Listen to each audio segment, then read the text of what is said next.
What's going on, everybody? Alain Gonzalez here, and you are listening to the Muscle Monsters Train Hard, Eat Big, Get Jacked podcast. In today's episode, we are going to talk about how to, get shredded without having to stay stuck in a weight loss plateau. Now, these are pretty inevitable, and this is for the simple reason that there's something called adaptive thermogenesis, and what happens is after a prolonged period of time of dieting or restricting your calories, what happens is your body starts to adapt to the weight loss program by suppressing your metabolic rate.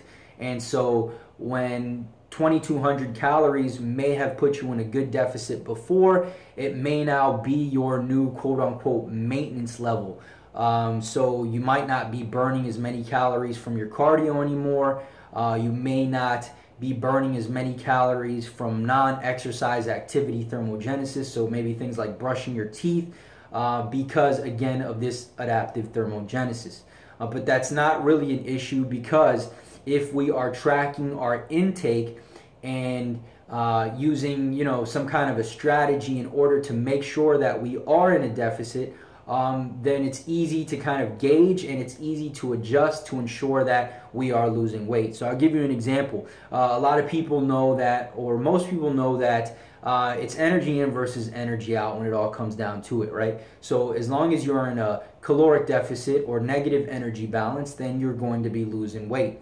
The problem then becomes people are kind of confused as to how to figure out how much energy they're actually expending, and you're gonna waste your time trying to figure that out because there's really no apps or calculators that are gonna give you an accurate number. So instead, what I would recommend is keep everything the same. So your calories and your weight training, any cardio, keep it all the same.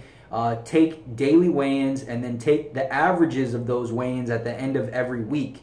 And so when you have, say for example, 2 weeks of averages, you can kind of compare them and see if your average is going down, then simply means that you are in a caloric deficit. And if your average stays the same, then that means that whatever you're doing in terms of calorie intake plus physical activity is keeping you at maintenance. So now you know, okay, well, if I'm at maintenance doing 5 hours of weight training and 1 hour of cardio and 3,000 calories, then all I have to do is either 1, increase my physical activity, or 2, decrease my caloric intake. And it's really that simple. As long as you can continue to do that, then you can continue to gauge and adjust, and you won't have to get stuck in a plateau for more than a week or two.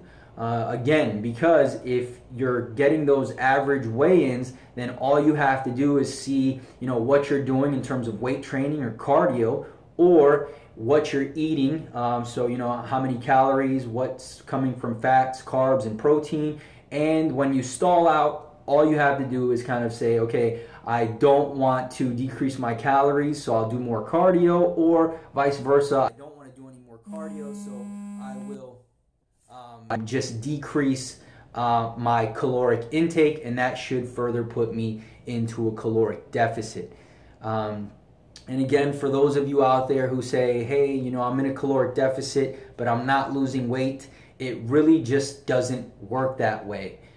If you are in a deficit, this means that you are expending more energy than you are consuming, and you're losing weight. And so if you're consuming a caloric intake that is no longer putting you into a deficit, then that's simply because or due to adaptive thermogenesis, and your body is now trying to kind of go into homeostasis. It doesn't want to continue to lose fat, and so it makes it a little bit harder on you. But again, as long as you're tracking your weight and your progress and taking those averages each week, then there's absolutely no way that you can get stuck, because you know exactly what you're doing in terms of physical activity, how much you're consuming, and then you know whether or not that average weigh-in is going up, down, or maintaining. And it's simple to make the necessary adjustments in order to continue to lose fat.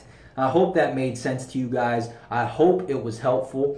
If it was, make sure to, subscribe for more. If you haven't already, make sure to grab my 21-day fast abs. It's completely free. If you're watching on YouTube, I'll put the link in the description. If you're listening on iTunes, head over to musclemonsters.com/EP19. That's EP and the number 19.